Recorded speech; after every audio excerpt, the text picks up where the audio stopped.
Mad for you লেখিকা তানিয়া খাতুন পর্ব ৩৯। রিকশা থেকে নেমে আয়ন মুস্কানের ছোট্ট হাত ধরে কৃষের বাড়ির সামনে এসে দাঁড়ালো। মুস্কান হাঁটার ফাঁকে ফাঁকে আয়নের হাত দোলাচ্ছে, কখনো দুষ্টুমি করছে। আয়নের বুকের ভেতর কেমন একটা অজানা ধুকপুকানি। এ বাড়িতে ঢোকার সাথে সাথেই তার সবকিছু বদলে যায়, অদ্ভুত অনুভূতি হয়। দরজার বেল বাজানো মাত্রই ভেতর থেকে পায়ের শব্দ। দরজা খুলতেই পুষ্পকে দেখা গেল, চুল এলোমেলো, মুখে ক্লান্তির ছাপ, তবু চোখে ঝিলিক। মুস্কানকে দেখেই তার চোখ গোল হয়ে গেল। হাই আল্লাহ, কি মিষ্টি বাচ্চা! পুষ্প দুই হাতে মুস্কানের গাল চেপে পড়ল। মুস্কান বুক সোজা করে ঠোঁট ফোলানো গর্বের ভঙ্গিতে বলল, আমার নাম মুস্কান খান। তার কথা শুনে পুষ্পের গালের টোল যেন আরো গভীর হয়ে উঠল হাসির ঢেউয়ে। আয়ান কাশল। ফুফু আর ফুপা কোথায়? ওনারা বাড়িতে নেই। পুষ্প মাথা নাড়িয়ে বলে, না, আজ নানা বাড়ি গেছে, কাল ফিরবে। আয়ানের মুখে স্বস্তির ছাপ। উফ, বাঁচলাম। তারপর মুস্কানের দিকে তাকিয়ে বলে, ঠিক আছে, তুমি এই আপুর সঙ্গে থাকো, আমি একটু কাজ সেরে আসছি। কথা শেষ হলো না, মুস্কান মুখ ভার করে আয়নের হাত শক্ত করে ধরে বলে, পচালোত, আমাকে ছেড়ে কোথাও যেতে পারবা না। আমার আব্বু বলে দিচ্ছে তোমার সাথে থাকতে। পুষ্প মুখ ঢেকে হো হো করে হাসতে লাগলো। আয়ন মুস্কানের হাসি দেখে মুগ্ধ হয়ে ফিসফিস করে, এভাবে হাসিস না, হৃদয়ে লাগে তো। তার হাসি দেখে আয়নের মনে হয় সে হাসলে পৃথিবীটা সুন্দর হয়। হাসতে হাসতে সে মুস্কানকে কোলে তুলে নিল। মুস্কানও আদুরে ভঙ্গিতে পুষ্পের গলা জড়িয়ে ধরল। পুষ্পের চোখে ঝিলিক। একদম ঠিক বলেছ, তুমি তো মিষ্টির হাড়ি, বলে আলতো করে গালে চুমু দিল। আয়নের ভেতরটা কেমন যেন হিংসায় মোচড় খেল। সে ধপ করে এগিয়ে এসে পুষ্পের কোলে থাকা মুস্কানকে নিজের হাতে টেনে নিল। থাক, আমি ওকে দেখব, চলো ভেতরে চলো। ক্রিস গাড়ি চালাচ্ছে, এক হাত স্টিয়ারিংয়ে আর এক হাত রুহির কোমর জড়িয়ে। রুহি দুহাত দিয়ে ক্রিসের গলা আঁকড়ে ধরে আছে, যেন পুরো পৃথিবীটা উল্টে গেলেও এই মানুষটাকে সে ছাড়বে না। হঠাৎই রুহি মুখটা আরও কাছে আনে ক্রিস কিছু বলার আগেই। তার শ্বাস গরম হয়ে মিশে ক্রিসের গলায়। একটা জোরে কামড় দেয়, ক্রিসের শরীর কেঁপে ওঠে, স্টিয়ারিংয়ে মুঠি শক্ত হয়ে যায়। ক্রিস চোখ সোজা রাস্তায় রেখে, কি হচ্ছে বাটারফ্লাই, সকাল থেকে কিছু খাসনি নাকি? ক্রিস চুপচাপ তার বুকের কাছে মুখ লুকিয়ে, খিদে পেয়েছে, তাই তো আপনাকেই খাচ্ছি। ক্রিস ঠোঁটে দুষ্টু হাসি খেলে যায়, সে খুব আস্তে রুহির চিবুকটা তুলে তার চোখের দিকে তাকায়। ক্রিস, আসল জিনিসটা তো আরও নিচে আছে, খেতে চাইলে আমি মানা করব না। ক্রিস লজ্জায় লাল হয়ে ক্রিসের বুকে মুঠি চালায়, কিন্তু চোখে সে অভিমানী আদর, যা না বলেও সব বলে দেয়। রুহি হঠাৎ ধীরে ধীরে ক্রিসের শার্টের বাটন খুলতে শুরু করে, ক্রিসের গলায় মুখ রাখে। বুক জুড়ে নরম নরম চুমুর স্পর্শ ছড়িয়ে দেয়। ক্রিস শ্বাস নিতে ভুলে যায় মুহূর্তের জন্য। তার আঙুলগুলো রুহির কোমরে আরো শক্ত করে জড়িয়ে ধরে। ক্রিস কাঁপা গলায়, আস্তে, একটু সহ্য কর বাটারফ্লাই, হোটেলে পৌঁছতে দে, তোকে আদরে ভরিয়ে দেব। কিন্তু রুহি তার কথা শোনার অবস্থায় নেই আর। ভালোবাসার সেই পাগলামি চোখে নিয়ে সে ক্রিসের মুখটা নিজের দিকে টেনে আনে। রুহি ফিসফিস করে, I want you right now. Chris গভীর নিঃশ্বাস ফেলে, তার ভেতরের সব নিয়ন্ত্রণ যেন গলে পানি হয়ে যায়। গাড়ির রাস্তা চিরে এগিয়ে যায়, কিন্তু ভেতরে তাদের নিঃশ্বাসী গাড়ির বন্ধ জানালাগুলো কুয়াশায় ঢেকে দিচ্ছে। ক্রিসের এক হাত সবসময় স্টিয়ারিং ধরে, কিন্তু আরেক হাতটা ধীরে ধীরে রুহির পিঠ বেয়ে উপরে ওঠে। তার চুলগুলো আঙুলে জড়িয়ে রুহিকে টেনে আনে আরও কাছে। রুহি তার কাঁধে মুখ গুজে নরম কণ্ঠে বলে, কতদিন পর আপনার নিঃশ্বাসটা আমার শরীর স্পর্শ করল। ক্রিস হালকা হাসে, কিন্তু সেই হাসির ভেতরেও চেপে রাখা উত্তাপ স্পষ্ট। ক্রিস, আমার সাথে মিশে যা বাটারফ্লাই, আমি চাই আমার নিঃশ্বাস তোর শরীরের প্রতিটি শিরায় শিরায় বয়ে যাক। রুহি একটু দূরে সরে এসে ক্রিসের মুখটা নিজের হাতে ধরে, তারপর খুব আস্তে ক্রিসের ঠোঁটে স্পর্শ করে। এতটাই আস্তে যে ক্রিস নিয়ন্ত্রণ রাখতে না পেরে নিজেই ঝুঁকে চুমু গভীর করে দেয়। গাড়ির গতি কমে আসে খানিকটা। চুমুর মাঝে ক্রিসের শ্বাস ভারী হয়ে ওঠে, কিন্তু হাত স্টিয়ারিং ছাড়ে না, চোখ সামনে রাস্তায়। রুহির আঙুলগুলো ক্রিসের গলার পাশ বেয়ে নামতে থাকে। তার হৃদস্পন্দন ঠিক কত জোরে ধুকপুক করছে সবকিছু স্পষ্ট শোনা যায়। রুহি, আমি আর অপেক্ষা করতে পারছি না। ক্রিস তার কপালে ঠোঁট ছোঁয়ায়, রাস্তা দেখে, আর এক ঝলকে রুহির চোখে তাকায়। ক্রিস নিচু ও ভারী গলায়, আর কয়েক মিনিট, তারপর তোকে এক সেকেন্ডের জন্যও ছাড়বো না। রুহি ধীরে ধীরে নিজেকে উন্মোচন করে ক্রিসের আরও কাছে আসে। ক্রিস এক হাতে স্টিয়ারিং ধরে, অন্য হাত দিয়ে রুহির কোমর শক্ত করে ধরে। কিন্তু সে গাড়ি থামায় না, কারণ যত তাড়াতাড়ি হোটেলে পৌঁছানো যায় ততই ভালো, নইলে সে নিজেকে আর ধরে রাখতে পারবে না।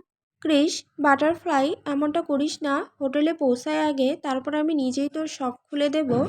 কথাগুলো বলতেই রুহি তার ঠোঁটে আঙুল রেখে ফিসফিস করে, "শ্, আপনি শুধু ড্রাইভ করুন।" ক্রিস মুচকি হাসে, নিচু স্বরে বলে, হোটেলে যেতে যেতে একটা ম্যাচ হবে। রুহি চোখ টিপে জবাব দেয়, শিওর। রুহি ধীরে ধীরে ক্রিসের উপর নিজের অবস্থান ঠিক করে বসে। ক্রিসের একটি হাত শক্ত করে রুহির কোমর জড়িয়ে ধরে, আর রুহি ক্রিসের বুক জুড়ে ভালোবাসার চুম্বনে ভরিয়ে দেয়। ক্রিসের চোখ বুজে আসে, কিন্তু সামনের রাস্তা থেকে চোখ সরায় না। হঠাৎই দুজনের মাঝে শুরু হয়ে যায় এক বন্য আকর্ষণের খেলা। চলন্ত গাড়ির ভেতর দুটো মানুষ, দুজনের পাগলামি থামার নয়। রুহির চুলগুলো ক্রিসের মুখ ছুঁয়ে যাচ্ছে বারবার। তার উষ্ণ নিঃশ্বাস বুকের ওপর পড়তেই ক্রিসের শরীরের প্রতিটি স্নায়ু যেন বিদ্যুতে চমকে উঠছে। রুহি নরম কণ্ঠে বলে, শুধু আমায় অনুভব করুন। ক্রিসের গলা শুকিয়ে আসে, কিন্তু তার কণ্ঠে সেই চিরচেনা রাফনেস। আমি তো অনেক আগেই তোকে অনুভব করা শুরু করে দিয়েছি, বাটারফ্লাই। রুহি দুই হাত দিয়ে ক্রিসের কলার চেপে ধরে, আর তার ঘাড়ের কাছে মুখ নামিয়ে ধীরে ধীরে চুমু আঁকে। প্রতিটি চুমু যেন অগ্নিকন্যার মতো তার শরীরে জ্বালিয়ে দেয় এক নিমিষে। ক্রিসের হাত এবার নিঃসংকোচে রুহির পিঠ বেয়ে কোমর বরাবর নেমে আসে। তার কোমরের বাঁক ক্রিসের আঙুলে ডুবে যেতে থাকে ধীরে ধীরে। গাড়ির সামনে ছুটে চলতেই থাকে, কিন্তু গাড়ির ভেতরে সময় যেন থমকে যায়। রুহিকে ক্রিস নিজের আরও কাছে টেনে আনে, তার বুকের ধ্বনি ক্রিসের সাথে মিশে যায়। দুজনের শরীরে কোনো ফাঁক নেই, এক নিমেষে শূন্য। তাদের নিঃশ্বাস ভারী, গভীর, বেপরোয়া। ক্রিস এক হাতে গাড়ি চালাতে চালাতে অন্য হাতে রুহির পিঠ বুলিয়ে দেয়। রুহির মনে হয় এত বছর পর অবশেষে তার ভালোবাসার মানুষ তাকে ছুঁয়ে দিচ্ছে। সে নিজেকে সুখী মনে করে, নিজেকে উজাড় করে দিতে চায়। ক্রিসও চায় তার বাটারফ্লাই শুধু তারই হোক, সারা জীবনের জন্য। ক্রিস রুহির কানের কাছে ঠোঁট ছুঁয়ে গরম শ্বাসে বলে, বাটারফ্লাই, জুতোটা খুলে করি, আদর করতে অসুবিধা হচ্ছে। রুহি হাঁপাতে হাঁপাতে বলে, আমি খুলছি, আপনি বড় হয়ে আমার পায়ে হাত দেবেন?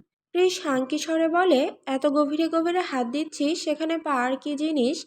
সে নিচু হয়ে এক হাতে রুহির দুই জুতো খুলে ফেলে, আর ঠিক সেই মুহূর্তে গাড়ির ভেতর নিঃশ্বাস আর অনুভূতির ঝড় আরও প্রবল হয়ে ওঠে।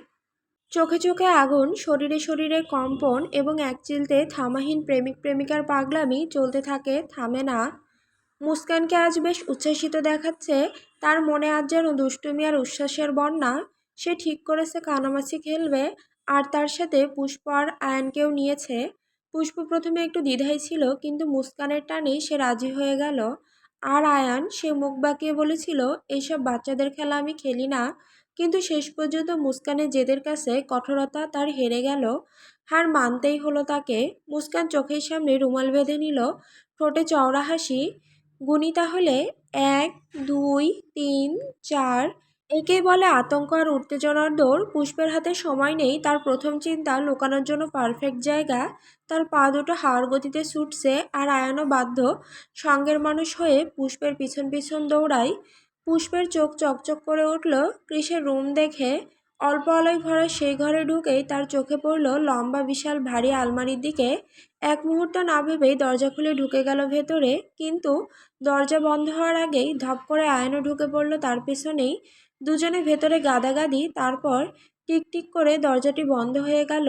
আলমারি যত বড়ই হোক, দুজনের এত কাছে এসে দাঁড়ানোটা, পুষ্পের বুক ধড়ফড় করতে শুরু হয়। আয়নের নিঃশ্বাস যেন একদম তার গাল ছুঁয়ে যাচ্ছে। আলো কম, সেই অন্ধকারে আয়নের চোখ দুটো একটা গভীর অচেনা টান নিয়ে পুষ্পের চোখে গিয়ে আটকে রইল। বাইরে নীরবতা, ভেতরে হৃদস্পন্দনের ঢেউ। পুষ্প একটু সরতে যেতেই আয়নের বুকে গায়ে গা লেগে গেল।